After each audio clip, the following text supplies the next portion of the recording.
Okay, yes, that's a full blood animal. I think look at how it looks grading. I want you to look at the beauty at the back there. I want you to look at the pigmentation is almost 90%. It's a very beautiful animal. When I talk about of the pigmentation, I think I'll find time and explain it to you briefly. But today I think I have to discuss about something. It's a challenge that you guys are going through these days. One of the challenges that these guys are going through is diarrhea. What are the possible causes of diarrhea? Diarrhea, most of the time, is not a disease. It's a condition. It's a sign that is indicating something in the bodies of the animals. What are those possible causes of diarrhea? Most of the time, I want you to look at an animal, because most of you who call me and tell me, Amiz, I have a diarrhea, and that diarrhea, I always ask you, when did it start? Are those new animals or not new animals? So diarrhea that is too rampant here, it is very persistent actually in our flocks, but we've been able to deal with it. But what are the possible causes of diarrhea in goats? One, worm. I will say worm is one of the things that causes diarrhea, is one of the causes of diarrhea. But it doesn't mean that every diarrhea that you see is all about worms. No. Stress is also another issue that causes diarrhea in animals. And then also, but mostly worms and stress. But there is also other diseases that can cause diarrhea, like salmonella, like E. coli bacillosis. There is actually, in general, we can call that Clostridial infection also causes diarrhea. But mostly, this I would generalize the diarrhea that we always get in this country, and these days is too rampant. It just comes up abruptly. Actually, what I had forgotten as well is the feed. Feeds also cause diarrhea. But how do we approach it? Because I might not go into the details of explaining the different colors of diarrhea, which means what, but just know if a diarrhea is indicating something. Either it's in the feed, an animal can even eat too much, and that can also cause that diarrhea. An animal can eat toxic things, it can also cause diarrhea. It can eat also feeds that is not digestible, that can as well cause diarrhea. The toxins in the food can cause diarrhea. Even other diseases can cause diarrhea. Now, how do you approach the diarrhea that you have? We always at our farm use the antidiarrheas. The antidiarrheas are many, but those are sulfates mainly. And one of the sulfates that we always use is called Intertrim or Interflox or Aeroflox. Those are some of the basic diarrheas that we use. Actually, sulfadimadine, if you look at all those ones, it will definitely show you that there is sulfur in those drugs. But the only problem we have is we don't treat consistently. You get it? Those drugs I've mentioned, I've talked about Intertrim, or you can use S-dime, like liquid or tablet or injectable. The injectables, those are the Intertrim. They also have sulfates. There is Aeroflox. Gentamicin also has sulfur in it. So those are some of the drugs that we use. But if you use those drugs and you're not seeing a response, guys, I want you to look at the side of the worms. When did you last deworm those animals? Which drugs did you use?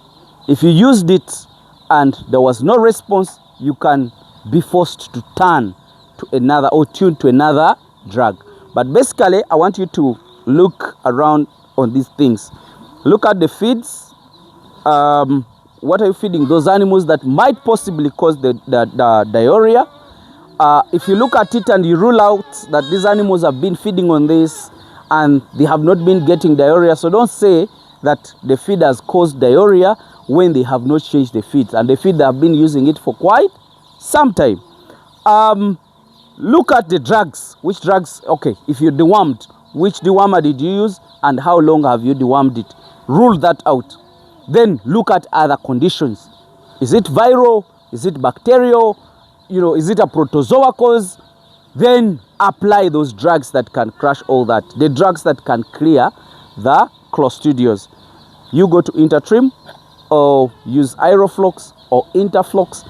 But the problem we have is an underdose. People always do underdose, and then after doing the underdose, they don't follow the procedure of 3 days, or 4 days of treatment. Because if you're using, like for example, you're using Aeroflox, use it for consistently 3 days. And then you also maybe give an anti-inflammatory like Dexa and supportive treatment like multivitamin. So guys, you can ably handle that. For us, what we do, we always get some challenges of diarrhea. And what do? We look at our record of deworming. Then after looking at the record of deworming and you rule it out, then we do what they call symptomatic treatment. And we use those drugs, the random sampling of the drugs. If you use Intertrim for close to 3 days and there is no response, we have to use another drug also for another 3 days. But supporting animals that have diarrhea is a key. It's very, very important. ORS, it's very good. You can support it with those ORS. You get it? Because that animal is already weak. So if that animal is weak and you're just applying drugs to those animals and you're not supplementing it with anything, you're not also working. It will not also work. Let me tell you one thing. In the response or working of the drugs, the animal is supposed to be strong enough and it should be eating. So if an animal loses the appetite and is still diuretic and you're applying drugs and you're not giving any supplementary, guys, it might not respond because the body itself cannot also utilize the drug. Give the drug, but also give the support. If it doesn't have appetite, at least get a maize bran and some crushed grass, put it into water. Then after putting it into water, shake it very well and drench that animal, so that at least it can have something that it can use for the next day. So your treatment for diarrhea I've really given you, but I'm not limiting you to those drugs. There is more other drugs that you can use. But with diarrhea, we are looking at the antidiarrheals, those drugs that stops diarrhea. So that's one of the things that you have to do. So it has been so dominant, and I thought I had to help you and handle it. But it's a broad drug. If you're talking to the vet, at least explain that I need an antidiarrhea that can help me. But the supportive treatment, please don't forget about it. But for the stressed animals, those are the ones that are shifted from one farm to the other, we do expect it.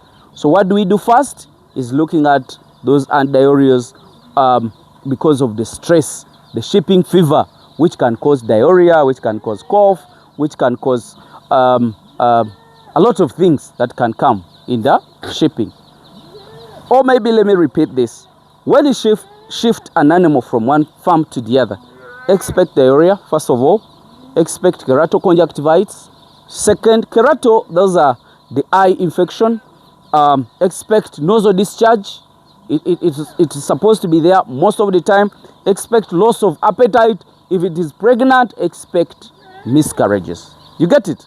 But handle them symptomatically. And remember, when those animals reaches at your farm, you again have to give them the anti-shipping fever, which are the long-acting drugs and supportive drugs like vitamins. So guys, let me just wish you the best and bye for now.